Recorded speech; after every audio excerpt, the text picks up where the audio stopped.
Yo, what's up guys, Alf here, and today I'm going to be doing a full in-depth deck breakdown of a deck that I've recently used to get top of the arena ladder with. Now as you can see, I'm technically only rank 2 at the moment, and I went 29 and 4 at rank 2, but I recently found out that the person who's at rank 1 is doing some kind of experiment with exploits at the moment. They said they were 150 and 0, so they're not going to be possible to overtake. They did say that they're going to de-rank before the end of the season though, but because of that, we are technically top of the ladder, and this deck feels so strong. It feels like one of the strongest decks in the format to me, so I'm really excited to break it down for you. So before I get into it, there's going to be a Scryfall link down in the description that will have the deck list in full there that you can just easily import into Arena if you want to try the deck out for yourself. And as usual, I'm not going to be reading out the text on every single card, otherwise the video would go on for ages. So if you don't know what any of the cards in the deck do, just quickly pause the video, click on the Scryfall link and have a quick read of any of the cards that you're unfamiliar with. So with that out of the way, this is my Bant Yorion Humans deck in Historic that's built heavily around Inquisitor Captain. So I'm going to give a little bit of a background about how I came to this particular build. So I've been playing a lot of Historic recently, and Inquisitor Captain feels like the best thing to be doing in the format right now.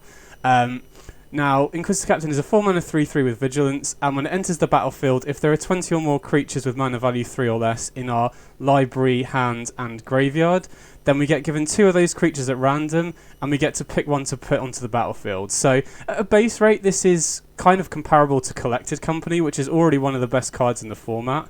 But when you pair this with Blink and Clone effects, it gets out of control. So, the main Captain shell to abuse the Captain is Captain alongside Charming Prince and Soul Herder, which can both blink the Captain. So if we go Captain and hit a Charming Prince, we can use the Charming Prince's exile effect to blink it and then get another trigger and go again. And similarly, Soul Herder, if we hit the Soul Herder, we go to our end step, we can blink the Captain and get another Captain trigger as well. And it's even more powerful with clone effects, so we're running 4 Glasspool Mimic and 4 Mirror Image, both of which enter the battlefield as a copy of another creature. So if we go Captain and we hit a Mimic or a Mirror Image, we can copy the Captain to get another 3/3 with Vigilance, and then we get another trigger as well. So if you can chain together a bunch of these clone and blink effects, you can just get an insane amount of value and just swarm the board really, really fast. So Captain has felt like the most powerful thing to be doing in the format right now. Now, I've already done a video covering Captain in a Bant Blink shell, a 60 card Bant Blink deck that was sort of abusing these. But recently I've been trying out 80 card decks, because one of the biggest advantages of going up to the Yorion build is that you can run 4 Mirror Image as well as the Glasspool Mimic.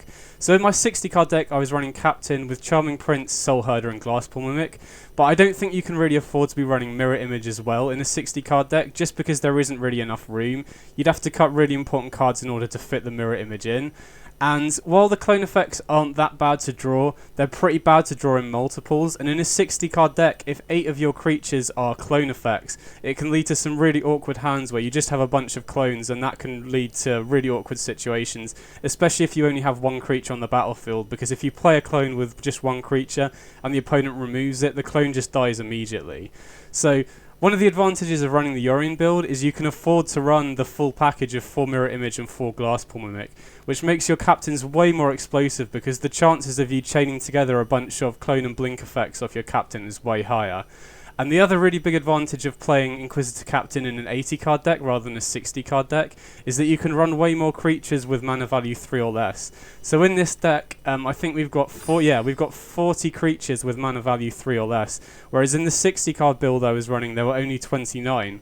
And that meant that in games that go long with a 60 card version of Captain, you can often get to a situation where you go under the 20 card threshold and your Captain stops triggering later in the game. Whereas in the 80 card version, that basically never happens, so you never run out of gas with the Captain, and it's way more explosive as well. And when I was playing the 60 card builds of Inquisitor Captain, the worst matchup I felt was the 80 card builds, because their Captains are way more explosive and they never run out of gas either. So because this felt like the most powerful thing to be doing in the format, I was testing out Yorion Captain decks in the Bant Blink shell, sort of moving from the 60 card to the 80 card version. However, there were 2 main problems I had with that deck that kept cropping up over and over again. First of which was the inconsistency. So the biggest advantage I found to the 60 card build, which is why I was drawn to it initially, was that the deck is just way more consistent. You're much more likely to hit your important cards, and there are certain matchups where you need to hit stuff like Skyclave Apparition to be able to deal with creatures, and you could consistently do that in a 60 card version. Obviously, moving up to 80 cards, you have to pad the deck out with an extra 20 cards, which by their very nature are going to be worse than the initial 60 that you're running. So running 80 cards, the biggest downside initially is that your deck is just less consistent, and you have to run, you know, the 20 cards that you have to add to the deck are worse, so it can lead to more underpowered hands. You can't hit stuff that you need to, like Skyclave Apparition, but also more importantly, moving up to 80 cards, we're doing it in order to maximize Inquisitor Captain, but by moving up to 80 cards, we're also lowering our chances of actually finding the Captain in the first place. So that was the first big problem I found, was the lack of consistency, especially the lack of consistency at finding Captain.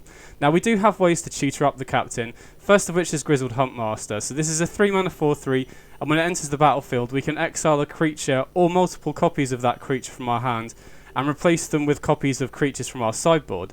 So first of all, this just gives the deck a lot of flexibility. It gives you a really nice toolbox to have access to, and as you can see from our sideboard, it's all one of tutor targets for the Huntmaster, which is really nice.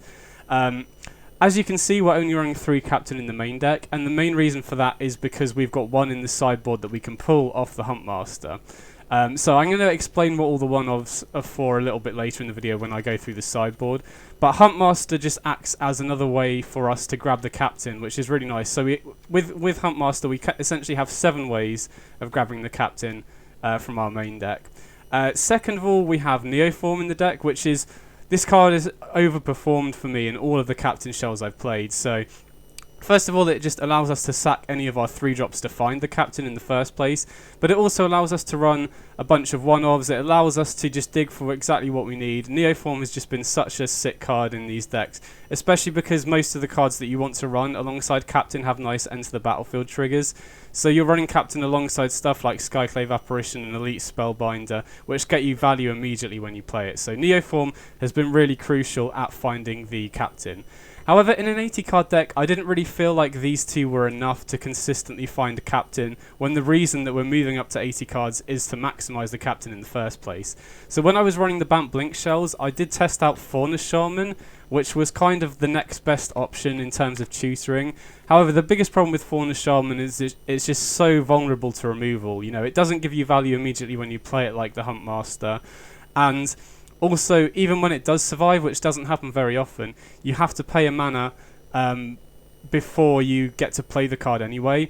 So the only way that we can use Faunus Shaman to play Captain on turn 4 is if we play Faunus Shaman on turn 2, it survives, which doesn't happen very often.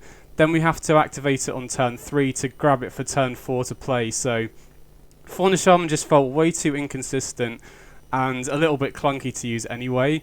And I just felt like without 12 tutor targets in an 80 card deck, I felt like the consistency of hitting Captain was just way too low and not worth it in the first place. So that was the first problem I had with the Bant Blink deck.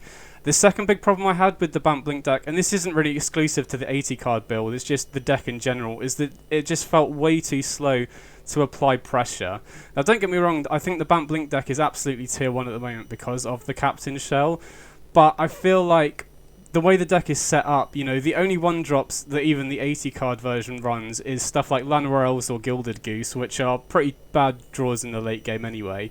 But almost all the 2-drops are, you know, value generating cantrip cards like Elvish Visionary, Wall of Blossoms and Charming Prince, all of which have really low power and don't commit any pressure.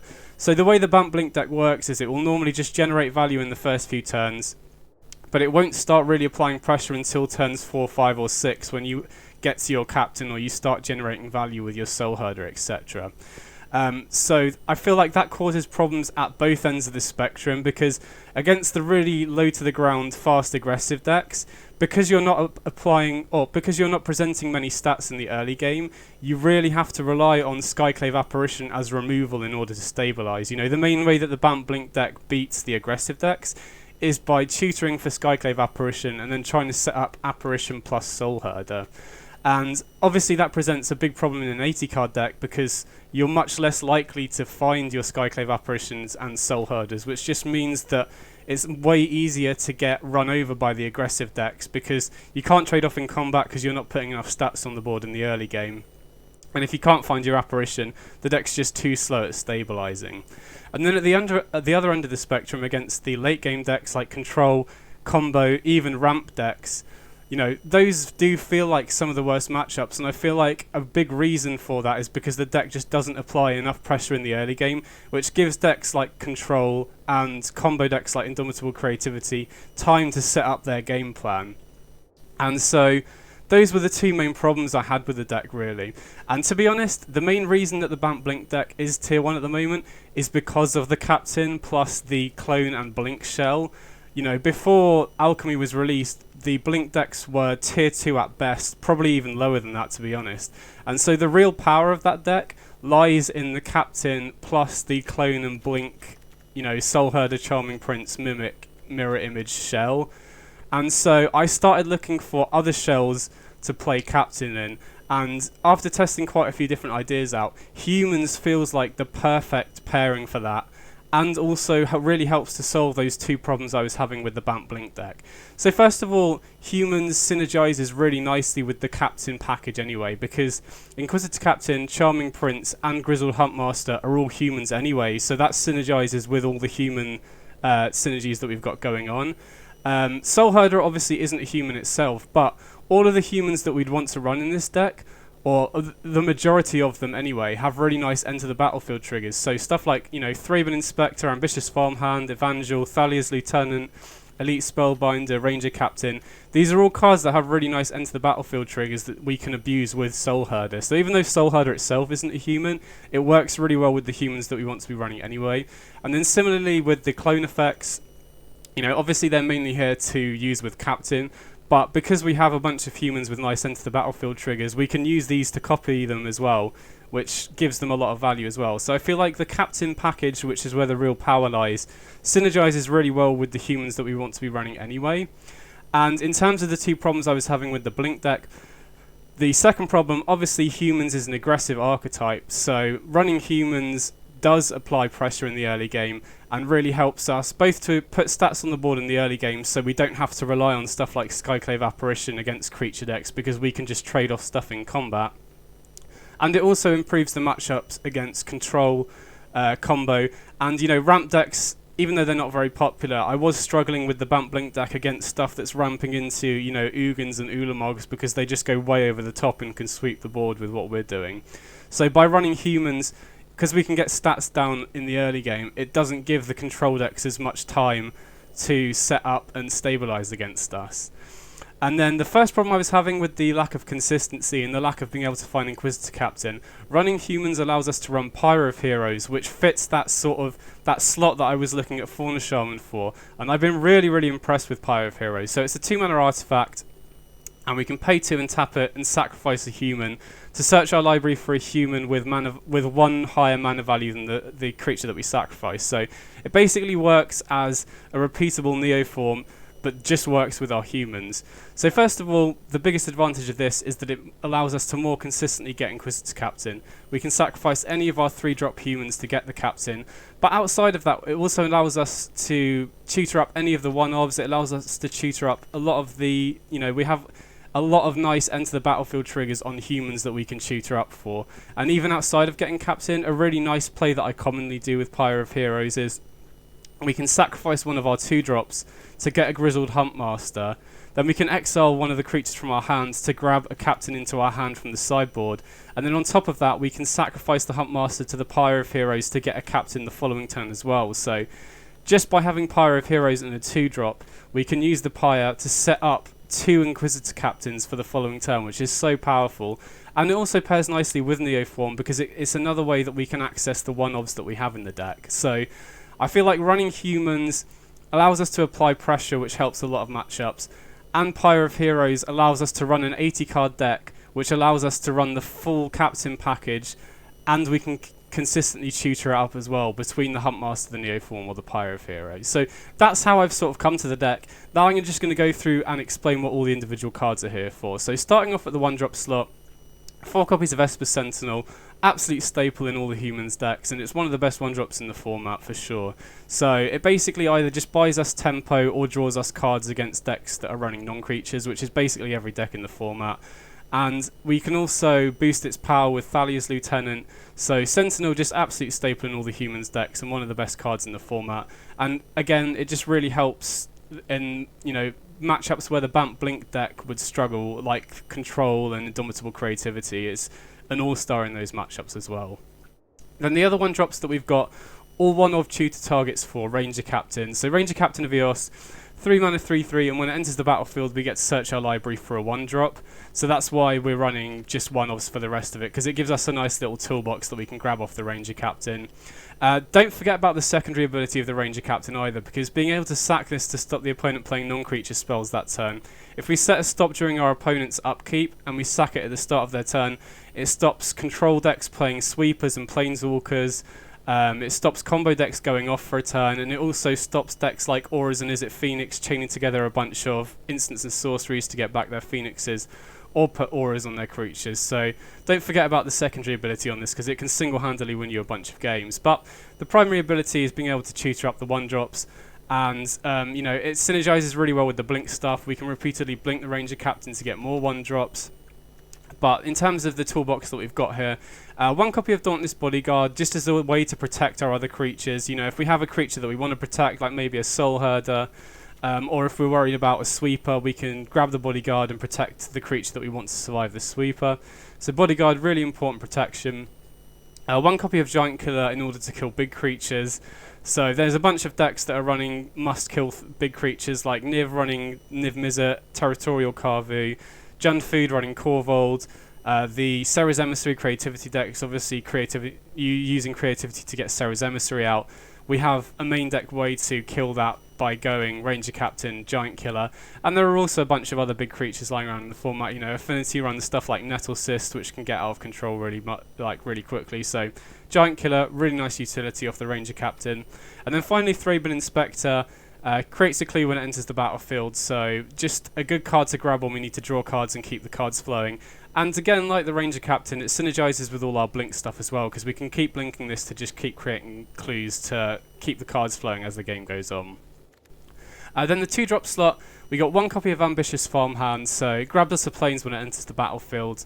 And this is a deck where we really can't afford to be missing land drops, so we're running, let's have a quick look here, we're running 29 lands plus 4 Glasspool Mimic is 33.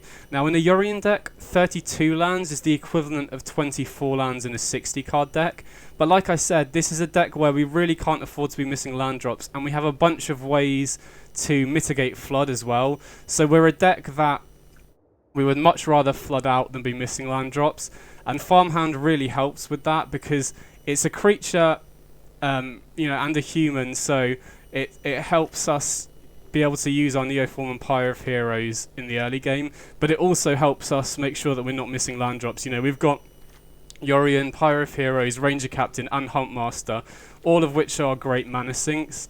And so I like Farmhand as a 1-of, just as a creature that also makes sure that we're not missing land drops. And again, we can blink it as well to get the second planes out of our deck.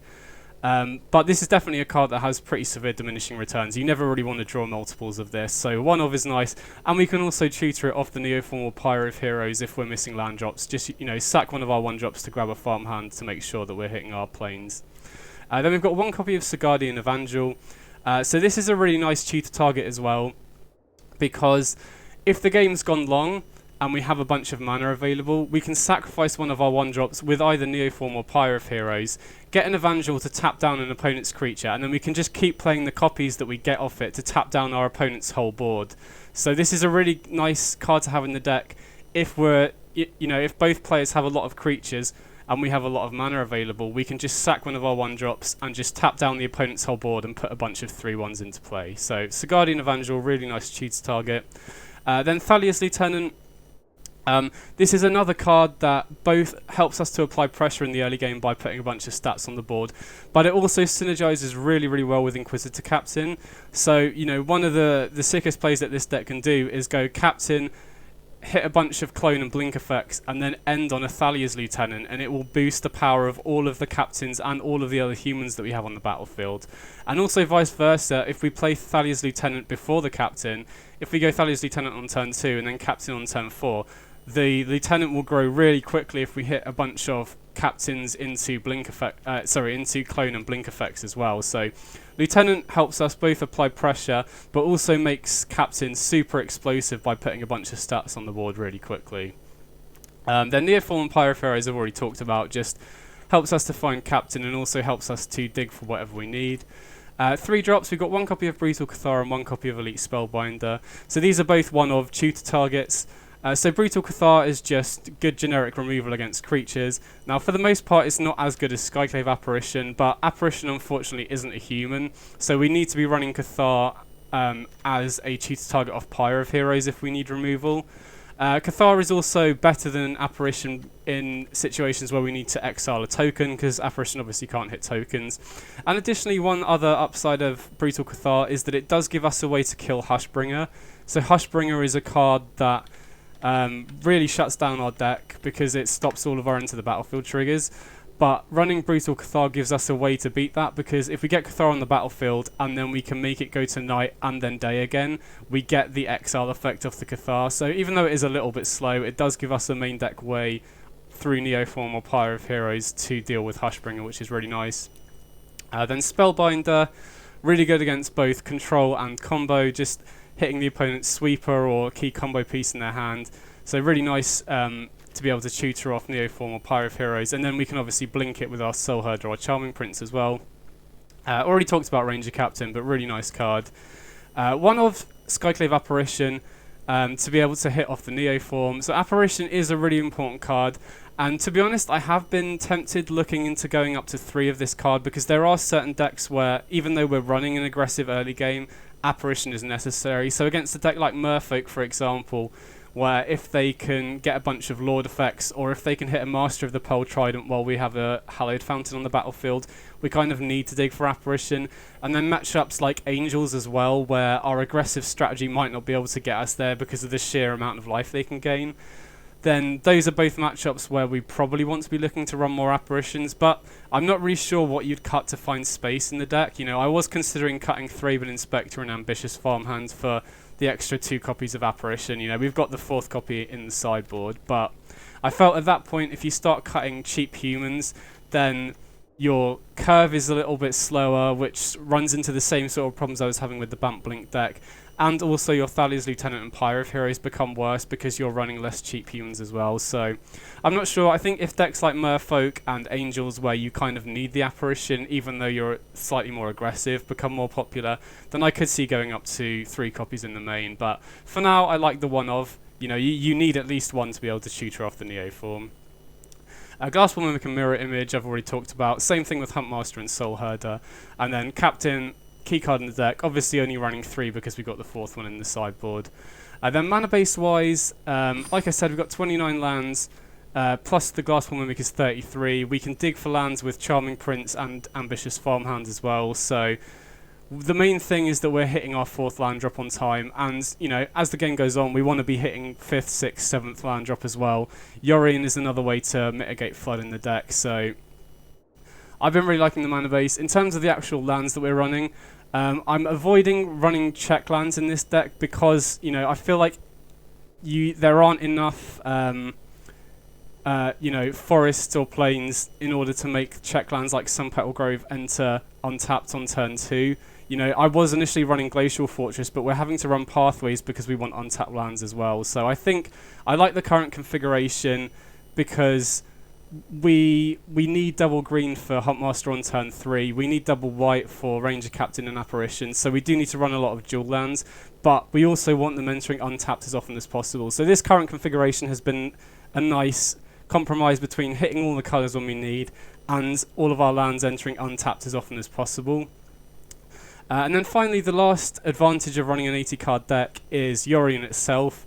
Now obviously the deck is full of Enter the Battlefield triggers, so Yorion just synergizes really nicely.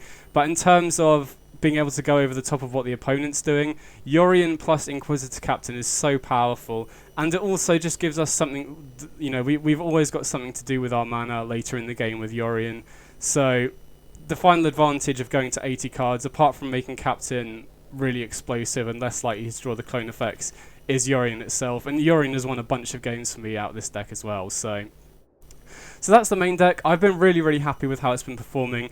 Like I said, the only real change I'm considering is maybe going up to 3 Apparition in the main, but I'm not sure it's necessary, and I'm not sure what you would cut to find room for it either. So onto the sideboard. The sideboard itself is another nice advantage of going up to 80 cards. You know, one of the weaknesses of playing a Yorion deck is that sideboarding becomes worse because you're obviously less likely to draw the sideboard cards that you bring in. So in the 60 card version, I was running all one of tutor targets in the sideboard, and there was a real opportunity cost to doing that. You know, I was considering maybe, maybe cutting it down to the most important 10 or 9 or 10 tutor targets, and then running 4 or 5 actual sideboard cards, maybe like Rest in Peace or some Answers to Hushbringer.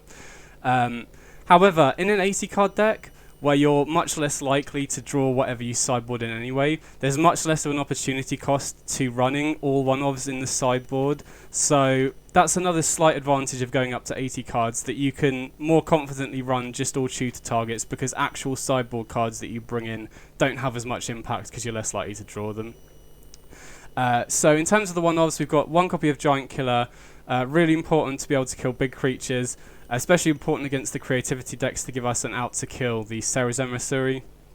1 copy of Mistcaller, really important against decks like Creativity or Reanimator that are trying to cheat big creatures into play, but also really important in the mirror match. You know, if we can get a Mistcaller down to shut off our opponent's Inquisitor Captains or Yorions or whatever, but we can still use our own, that's a surefire way to win the mirror match in and of itself. So Mistcaller has been really important in those matchups.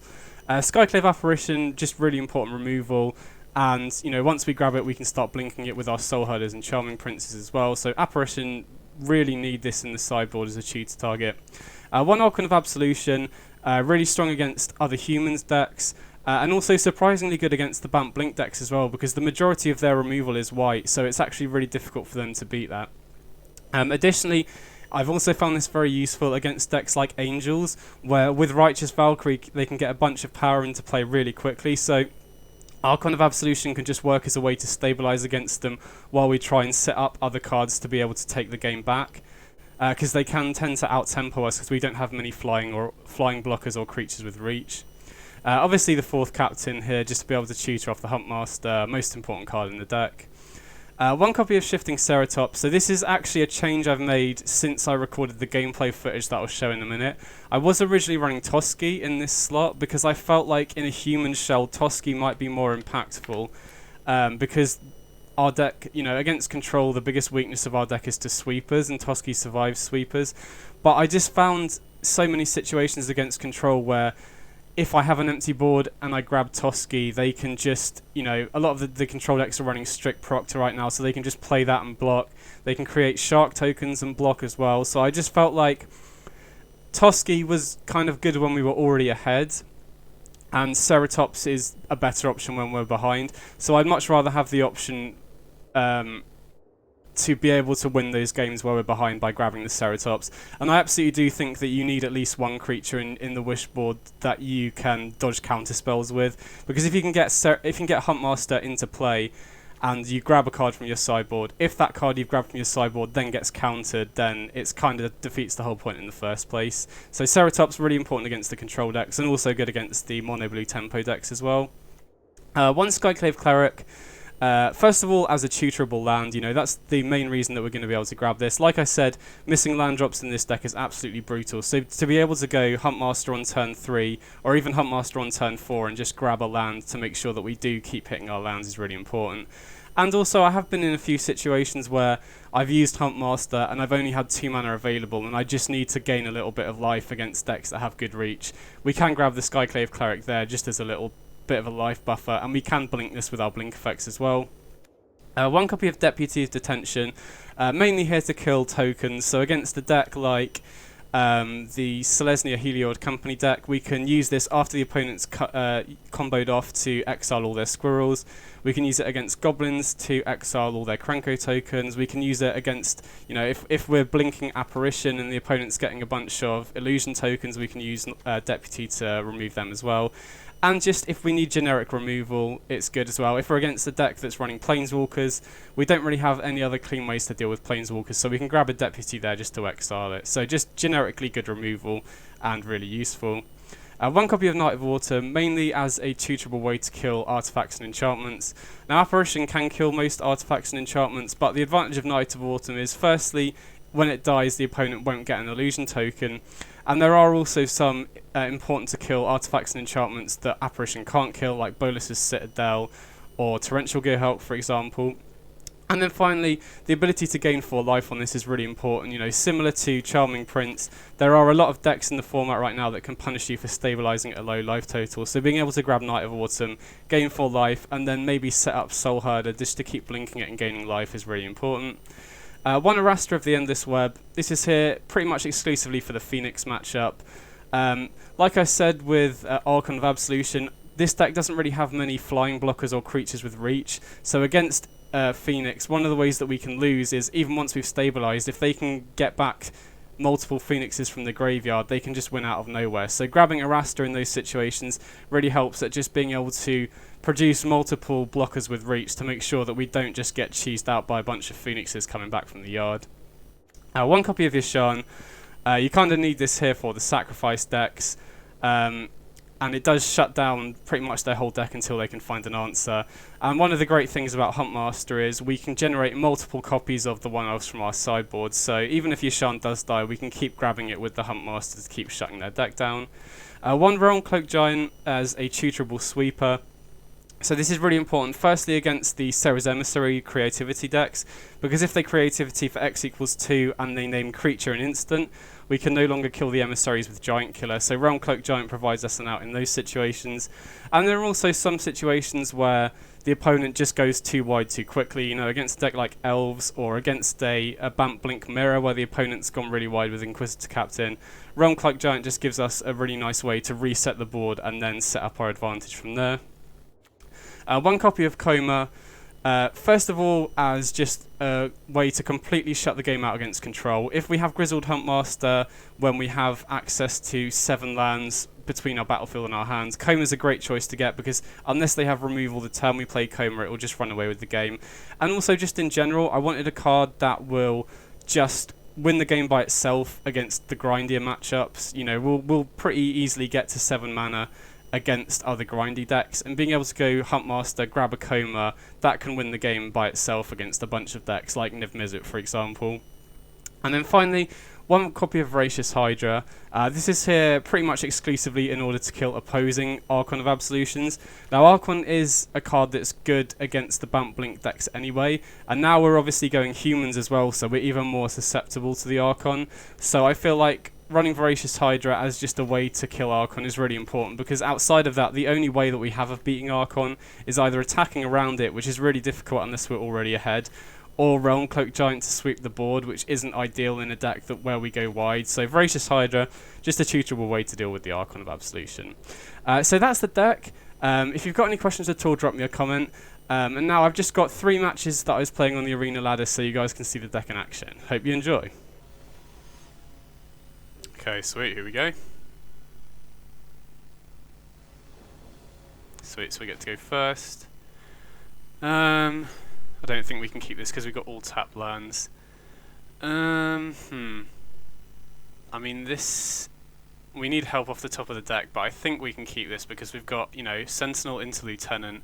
We can potentially copy the Lieutenant with the Mimic, and then, you know, any non-lands off the top are good, so... even though we don't have much top end here, I think this is a fast enough start that we can afford to keep it. So we'll run out the Sentinel here. And Sentinel into Lieutenant is a really strong start against so many decks. Okay, so Hive of the Eye Tyrant. Could be a number of things, you know, could be Golgari Food, could be Rakdos Arcanist maybe. Could be mono black. Okay, so they're Rakdos. Probably, since they're not running Lurrus, I imagine they're playing the CFB Arcanist deck with Planeswalkers. Magmatic Channel, okay, interesting. Okay, Spellbinder's a great draw here. So I think we'll just play the Spellbinder first here and just see what they got going on. And then that buffs our lieutenant to 2 power so we can attack with both our creatures here.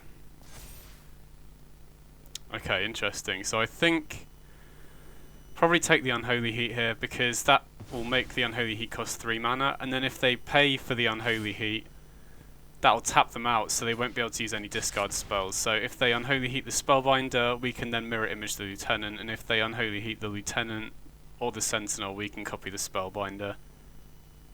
I think we're pretty interested in getting multiple Spellbinders here if we can.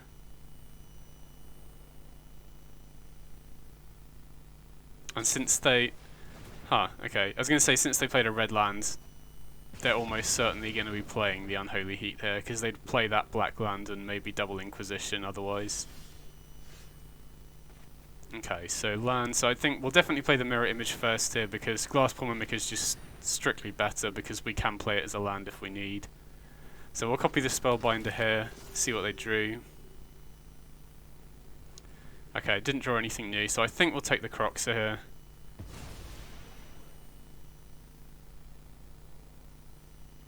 And if they want to Inquisition our Glasspool Mimic, that's fine. You know, they need to draw removal spells. We're just racing them here, basically. I mean, having said that, they have got the Channeler, so they can dig for stuff. Interesting. Okay, so they're just activating the Channeler, I guess, to get stuff in the graveyard for both Channeler and Delirium and Croxer as well. See what they drew for turn here. I mean, it'd be great if they don't have a removal spell. We can then Glasspool Mimic a 3rd Spellbinder, and then the clock is really ticking on them then. We've got tons of power in play at that point. Okay, so they discard the Inquisition. Okay, Seasoned Pyromancer, I mean, that's pretty good to hit for them, but we're attacking in the air here. You know, we're not interested in attacking with the Sentinel, so... Okay, Pyro of Heroes is a sweet draw, because we can play the Glasspool Mimic on the Spellbinder here, and then we can Pyro of Heroes... You know, we could Pyro of Heroes the Spellbinder... Okay, sweet, Chandra's a great hit.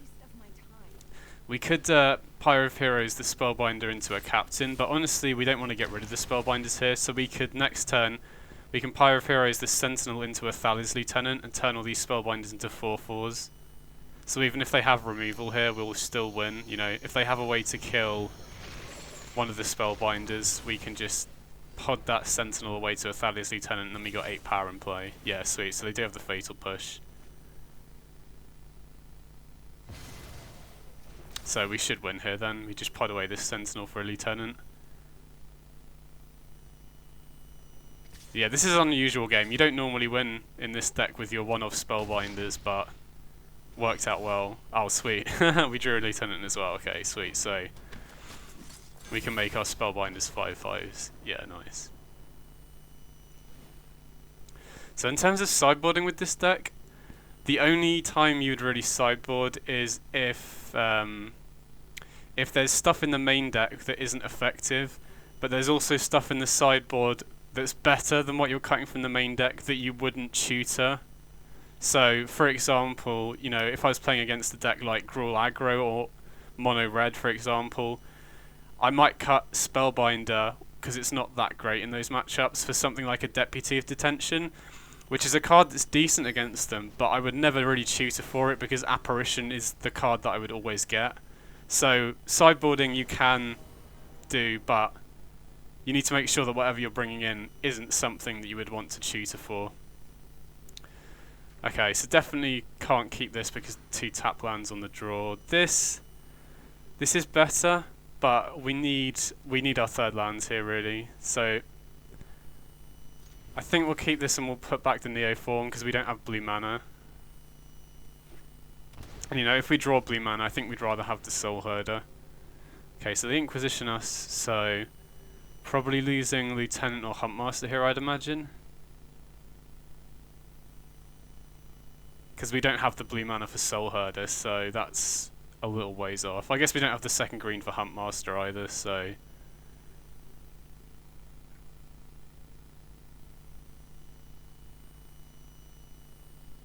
Okay, so they take the Soul Herder. I guess that makes sense. Charming Prince is nicer because if we don't draw our 3rd land next turn, we can use the Charming Prince Scry to dig for lands. And against Arcanist, we really want to hit our 4th land for Captain, because Captain is so difficult for them to beat. Oh, sweet, that's perfect. So, 2 lands on top. We'll keep them both there. And, you know, even though we've got the 3rd green for Huntmaster, even if we don't activate the Huntmaster, it shuffles the deck. And I think hitting our 4th land is so important that I don't want to risk shuffling the deck and not drawing a land. So I think I'm just going to play Lieutenant this turn. Keep that land on top so that we can play the Captain next turn. Because hitting land drops is so important in this deck. We have so many ways to mitigate Flood, but we have very few ways to win if we don't hit our 4th land. Okay, so the opponent doesn't do anything there, which is a pretty obvious sign they have a Wrath. You know, they could be playing Anger of the Gods or Witch's Vengeance, so I think I'm just going to play out the Grizzled Huntmaster here. Replace this mirror image with another copy of Inquisitor Captain, and then, you know, we've got 9 power in play. If they have a Wrath, they kind of have to use it this turn, and then we can just follow that up with Captains. So they'd need, like, Wrath plus double Thoughtseize here to save the way. Okay, yeah, so they're running Witch's Vengeance, makes sense. That's kind of what we expected. And then we'll just slam the Captain here. What do we hit? Okay, sweet. Got a mirror image. It's a good start. And Soul Herder as well. Okay, nice. So it looks like they have interaction. I imagine they'll kill, yeah, Unholy Heat for the Soul Herder. That's fine, we've still got 2 3/3s in play and another Captain in hand, so looking pretty good. So I think we'll attack here first, and then probably Charming Prince flickering the Captain main phase 2. Hold on to this other Captain for later. Ah, they're blocking. Okay. Sure, so I assume, yeah, that was the actual Captain. So we can no longer flicker the Inquisitor Captain that's on the board because it's just a mirror image. It would just come back as a copy of Prince. So we'll have to play the other Captain here, but I think that's fine. And since I imagine all the sweepers they're playing only deal 3 damage, you know, Witch's Vengeance and Anger of the Gods, Lieutenant's a great hit here because even if they have another Witch's Vengeance or Anger of the Gods, this puts both our creatures at 4/4, which puts them out of reach. Okay, sweet, nice. We got there.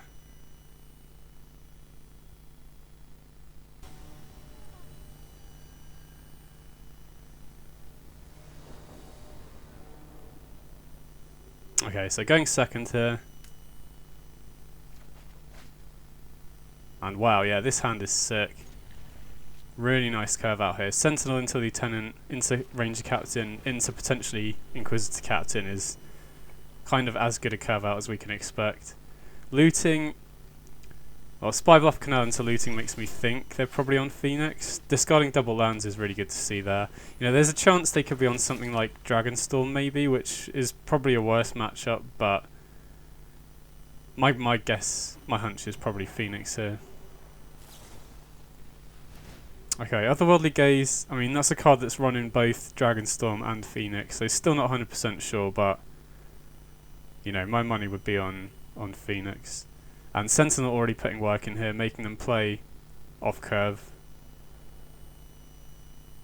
And then getting Lieutenant down next turn is going to be great as well. Making Sentinel a 2/2 makes it even more difficult for them to play around it. Okay, yeah, so they're definitely on Phoenix. Charming Prince is interesting. You know, there is something to be said about scrying with the Prince to make sure we hit our 4th land. But I think against Phoenix, making Sentinel a 2/2 makes a real big difference. You know, if they want to play around it, they're only casting a 1 mana spell. And otherwise we get to draw cards, which gets us to our 4th land anyway. Okay, so we get to draw off the Sentinel here, which is sick. And next turn's interesting. I think it'll depend on if we draw a land. If we don't, I'm tempted to Charming Prince and Scry because Captain's so important. Now we have, you know, we're in such a good position here.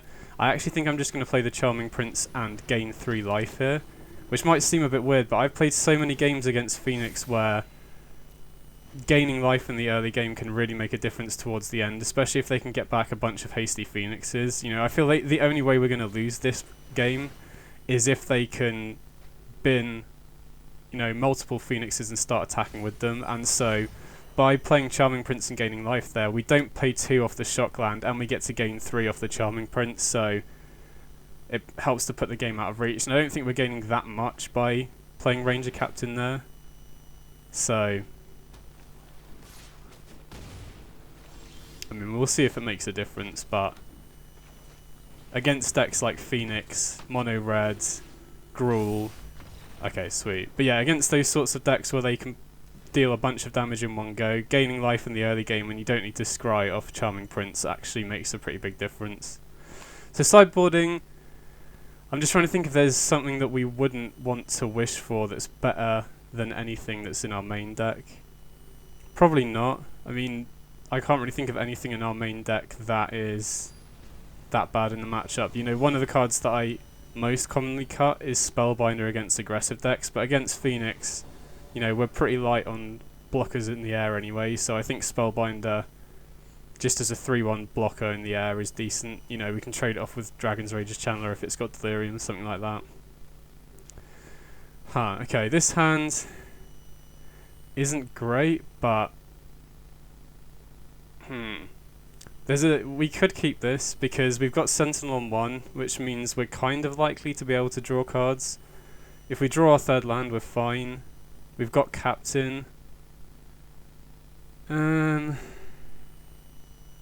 This is a tough one. I think it's right on the edge. I think if we draw our 3rd land, this is actively pretty good.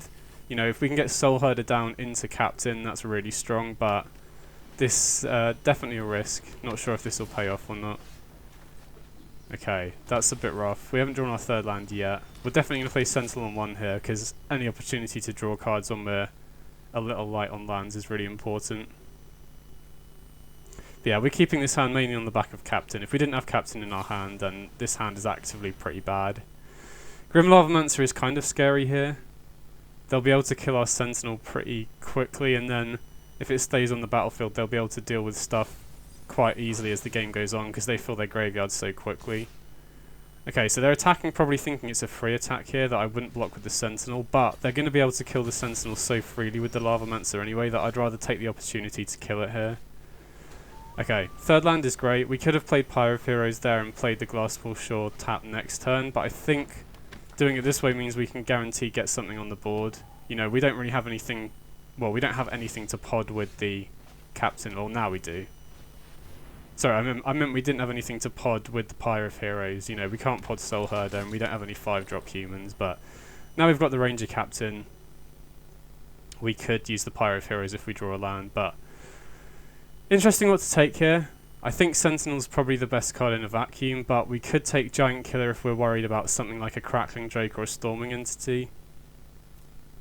I think, you know, we haven't seen Crackling Drake yet though, so I think I'm happy to take Sentinel here, especially because we haven't drawn our 4th land here. I think this game will come down. If we can draw our 4th land here, we're in a great spot. If we can't, then it's going to be tough. And this is the exact sort of situation I was talking about when I meant that, you know, this deck, it really struggles if you miss your 4th land. Okay, so they've got a Phoenix in the bin. That's quite scary. Okay, iteration, I mean, there is something to potentially to be said about sacking Ranger Captain here to stop them getting back Phoenix, but if they have, they could easily have instance. Actually no, that's really bad. We need to apply some sort of pressure. You know, if they had 2 lands there, then that would be actively bad because they could have 2 instants, but yeah, it looks like they're going to be able to get back the Phoenix. Let's hope they don't get any more in the bin off these Channeler and Otherworldly Gazers.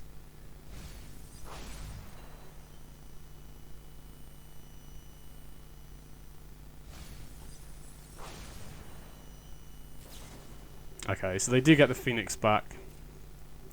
So we're really hoping that we draw our 4th land here because they're applying quite a lot of pressure.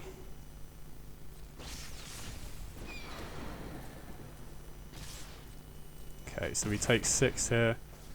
Do we draw a land? Oh man. Okay, that's pretty unfortunate. I mean, we can... I think the best play here is to go Pyre of Heroes and then Sentinel. And then Sentinel might draw us the 4th land.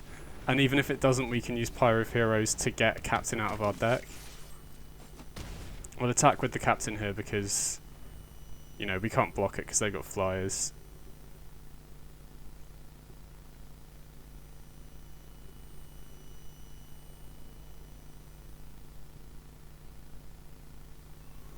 But yeah, I mean, I think this game's going to be hard to win now because the opponent has such a big tempo advantage here. If we'd have drawn our 4th land and got Captain down last turn, then I think we'd have had a real chance, but, you know, I think we need to get quite lucky to win this one now.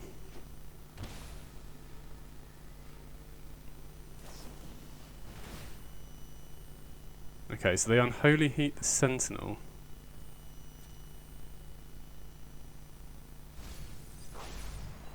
Wow, they hit another Phoenix.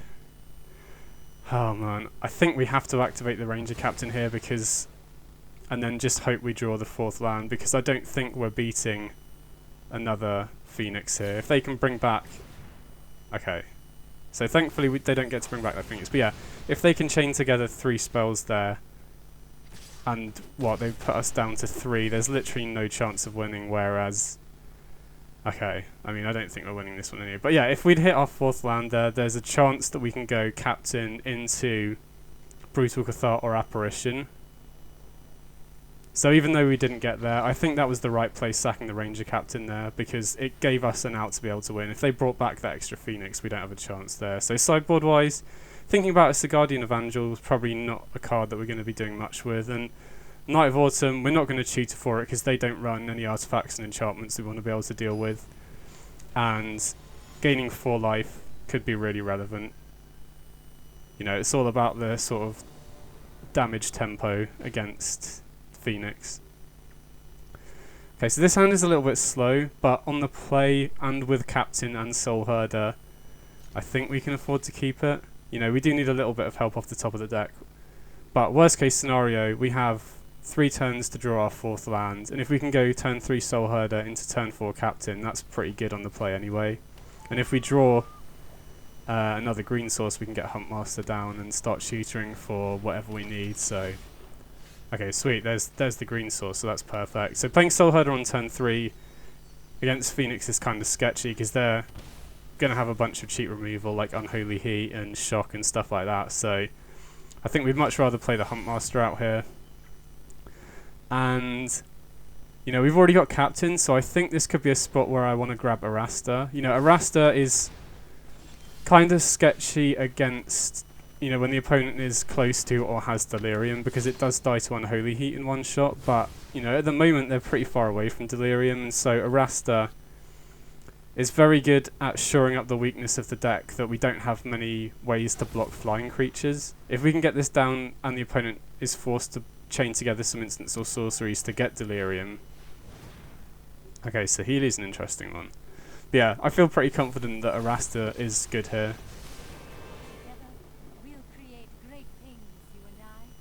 It'll just help to get some blockers with reach down so that they can't just force damage through in the air. So I think we'll attack the Saheeli first here. Oh wow, they're blocking with Dragon's Rage Channeler. That's pretty good. I'm happy to see that go. And then, yeah, we can get down Arasta here. They can start making tokens off the Saheeli, but we're making as many 1-2 tokens off the Arasta. So, and we've got Captain in hand, so I feel pretty good about this spot. You know, it's usually a game of tempo. We usually have the better late game than Phoenix, so considering we're this far ahead now, I feel pretty good about this spot.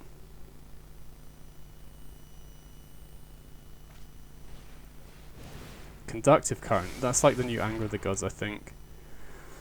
So I've got to hope that they don't have another sweeper in hand, because I think that would make their next sweeper do 5 damage, if that's the case. Okay, interesting. So I think we're just going to slam Captain here. We just want to apply as much pressure as we can. And it like I said, it will be a bit rough if they do have another sweeper, but we still have Huntmaster and Pyro Heroes in hand, so it's not like we're completely out of juice. And yeah, getting Soul Herder and Captain going here is pretty sick. Huh, interesting. So we could Skyclave Apparition the Saheeli, but I think that makes us even more vulnerable to Sweeper, so I think we'll just Huntmaster here Probably grab another captain. You know, we're getting close to coma mana, but I think captain, you know, like I said, I'm worried about them having a sweeper here. So getting another captain kind of mitigates against that. And we also have Pyro of Heroes to be able to use off the whatever we hit off the captain. Okay, so the Fiery Temple was the spell they made bigger there off their Conductive Current.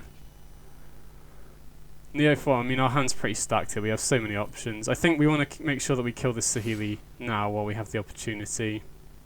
Yeah, we'll attack like this. So that guarantees to kill the Saheeli and also gets him for 5, so they don't block, which is great. And definitely want to get Pyro of Heroes down. So we could put Yorion into hand here, but I think we're probably better off using the Pyro of Heroes and sacking the Huntmaster to get another captain. And then we can keep the other captain in hand in case the opponent has a sweeper. Okay, Glass One Week. So ideally, we'd love to hit Charming Prince here, so that we can play around a sweeper with what we've got on the board. Okay, wow. If the opponent doesn't have a sweeper, this game is going to be very over. I don't think we want Huntmaster because we want to keep this captain, so we'll go for Thraben Inspector, and then we can just pay 2 to draw a card at the end of their turn. So again, still looking for Charming Prince here, just to play around another sweeper. Actually no, we should go for Ranger Captain here, because that does play around a sweeper. We just set a stop during the opponent's upkeep, and then if they have a sweeper they can't cast it. So I'm pretty sure this game is over now. Grab a Giant Killer just in case they have a Crackling Drake, but I mean that doesn't matter at this point. Okay, sweet. So yeah, this one should be over, I'm pretty sure.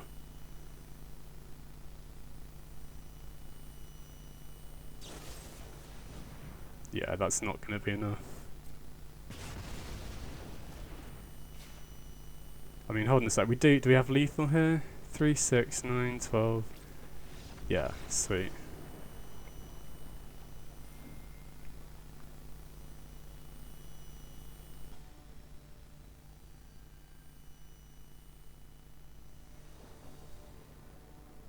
Okay, sweet. So we get to go first here. Well, I can't keep that. Can't keep this either. You know, definitely can't keep 1 landers with this deck. So we have to go down to 5, which is a bit of a nightmare. Okay, this isn't too bad. Ambitious Farmhand is decent here at making sure that we hit lands and committing to the board. So I think we'll put back a Charming Prince and a Glasspool Mimic here. And then I think this hand can work itself out if we can draw a green source, because we can play Farmhand on turn 2 to get a land. Oh, perfect. Actually, hold on. I think we should probably play the green land, the branch off pathway first. So we can play Farmhand here, get our 4th land, and then next turn we can play the Henegate pathway on blue, and Neo form the Farmhand, assuming it survives, into a Grizzled Huntmaster, and then we can replace the Charming Prince with an Inquisitor Captain. And we've already got the 4th land to play the captain, so, and against mono red, you know, Embercleave is definitely a card we're scared of, but on the play here, getting captain down on turn 4 is a pretty sick way to stabilise. And also the Huntmaster comes down as a 5/4, which is going to be very difficult for them to attack over. So yeah, get rid of the Charming Prince here, because I mean, against mono red, Soul Herder might not survive, but there's higher upside. You know, if we can go captain and then follow that up with the Soul Herder, that's pretty sick. Okay, so they Chain Whirler, still can't attack him with the Burning Tree, which is great. And honestly, this Rolling Vortex might work against them here, because we're going to get more stats in quicker than they are. Okay, so definitely going to go for the Huntmaster here. And we can replace the mirror image with another copy of Inquisitor Captain. Okay, sweet. So here, this is a matchup where Spellbinder isn't very good. and I think Deputy is probably better, and we're not going to need Deputy off the Huntmaster. I think we might also cut the Evangel here for Night of Autumn. So Night of Autumn and Deputy of Detention are both cards that are very good in the matchup. Actually, Evangel might be good on turn 2 as just a blocker, so I'm going to switch them out. But basically the way I'm sideboarding here is everything I'm bringing in is stuff that's decent in the matchup, but something I would never tutor for off the Huntmaster. So bringing in Deputy here is fine, because everything I'd want to use to kill, everything that I would want to use Deputy to kill, I can use Apparition to kill. So I would never really tutor for it, if that makes sense. So this is a decent hand. Sentinel on 1 is decent against mono red if they're running burn spells, so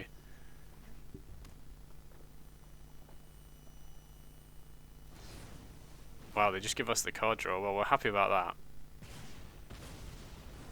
And since they were very keen to kill the Sentinel, I assume it's probably decent against their hand, so I'm happy to just play another one out and play Glasspool Shore here. Oh well, they had the Chain Whirler. I'm a bit surprised about that. I would have thought they wouldn't use the Stomp on the Sentinel if they had the Chain Whirler. Maybe they drew it for turn. So I think we'll play the Soul Herder here. You know, it is vulnerable to all types of removal, but if they just have creatures and this survives, we can Neoform it into Captain and then Charming Prince to blink the Captain as well. Okay, not too surprised about that. So I think here I am concerned enough about Embercleave that I'm probably going to go Charming Prince to gain 3 life. No point in scrying because we're going to Neoform, which shuffles our library. So I think we're going to Charming Prince, gain 3 life, and then Neoform the Charming Prince into an Apparition to kill the Chain Whirler, because if they have their 5th land, they could just attack with the Chain Whirler and Embercleave. And Embercleave is not an easy card to beat. I mean, we've got Huntmaster in our hand to get Night of Autumn, but if we can keep them off playing Embercleave in the first place, that's definitely the better route.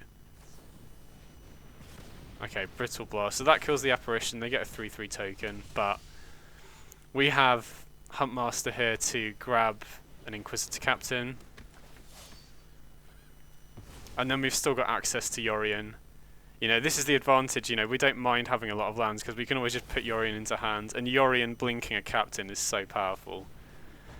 Okay, Torbran is scary. We're definitely going to block here, take any opportunity to reduce the amount of damage we take. And we're just going to slam the Captain. Okay, Mirror Image is great. Copy the Captain. I think we'll go Ranger Captain here, because then we can get Giant Killer. But we could actually, I think Thales Lieutenant's probably better actually, because we can trade off both of our Captains for the Torbran. It stops them attacking in. Okay, Toralf's Disciple and Annex. Okay, that's quite a lot of power on board, but Charming Prince is great. So we can Brutal Cathar, probably want to hit the Annex here to stop them getting tokens from them attacking. Oh wow, that felt like an early concede there, but I mean we're in a pretty good position, so we'll take it.